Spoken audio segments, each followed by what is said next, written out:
বারজাখ বলে একটা জগৎ আল্লাহ তৈরি করেছেন। কি নাম? বারজাখ। এই জগৎটা হচ্ছে আমাদের দুনিয়ার জগৎ আর জান্নাত জাহান্নামের যে কিয়ামতের দিন এর মাঝখানের একটা জায়গা। এখানে ইল্লিন আর সিজ্জিন দুইটা স্তর আছে, একটা নাম ইল্লিন, একটা সিজ্জিন। এই দুনিয়ার নেককার মানুষ যারা, তাদের আত্মাগুলোকে আল্লাহ পাক এই যে ইল্লিনে নিয়ে গিয়ে রেখে দেন। আর দুনিয়াতে যারা পাপী পাপাচারী তাদের আত্মাগুলোকে আল্লাহ পাক সিজ্জিনে রেখে দেন। এই যে কবরের যে আযাব, যে আমরা একটা কথা বলি, এটা আযাব বলতে রুহের আযাব। কিসের আযাব? রুহ। দেহ তো আপনার নাই, ওখানে দেহ আছে, দেহ তো পচে গেছে, গলে গেছে, তাহলে আযাবটা কিসের? রুহের। বুঝাচ্ছি, আমি এই পড়াশোনাটা করেছি ইমাম গাজ্জালী রাহিমাহুল্লাহর বই থেকে। এত গভীর লেখা, ধরতে গেলেও মনে হয় যে একটা লাইন 10 বার পড়তে হচ্ছে। একটা এক্সাম্পল দিয়ে তিনি বুঝাচ্ছেন, এভাবে তিনি বলছেন এটা একটা উদাহরণ মাত্র, এটাই প্রকৃত ব্যাখ্যা না, একটা উদাহরণ মাত্র।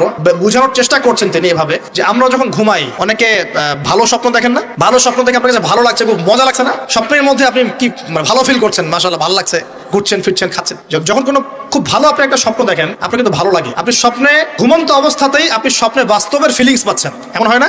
আল্লাহ পাক যদি আপনাকে স্বপ্নের মধ্যে রেখে দেন, ধরেন 1 বছর 1.5 বছর 2 বছর, তার মানে 1-2 বছর আপনি স্বপ্নের মধ্যেই বাস্তবের ভালো লাগার ফিলিংসটা পেতে থাকবেন, কিন্তু আপনি ঘুমিয়ে আছেন। বাইরে থেকে আমি আপনাকে দেখছি যে আপনি ঘুমিয়ে আছেন, আপনি ঘুমন্ত অবস্থাতেও ভালো স্বপ্ন দেখেই ভালো ফিল করছেন।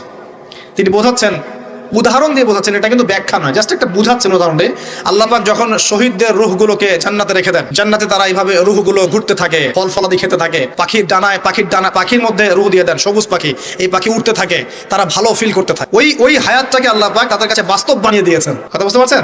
ওই হায়াতটাকে আল্লাহ পাক তাদের কাছে বাস্তব বানিয়ে দিয়েছেন। তাদের কাছে মনে হচ্ছে এটাই বাস্তব, এটাই জগৎ। আল্লাহ চাইলে করতে পারেন না?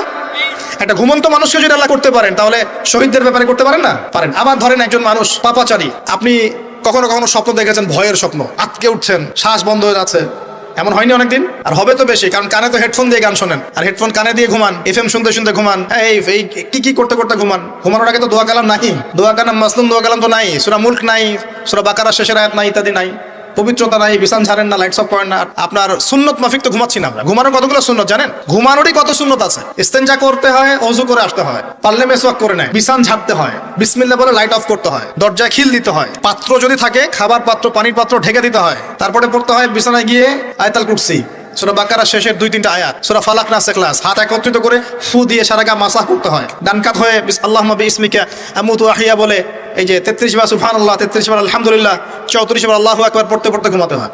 কয়জন জানে? কয়জন ঘুমানোর সুন্নত? ঘুমানোর আগে এখন কানে হেডফোন, ব্লুটুথ, হাবি জাবি এইসব দিয়ে যুবকরা ঘুমাচ্ছে। প্রতিটা কাজ নবীর সুন্নত মতো করার চেষ্টা করবো, আল্লাহ পাক তৌফিক দান করুন।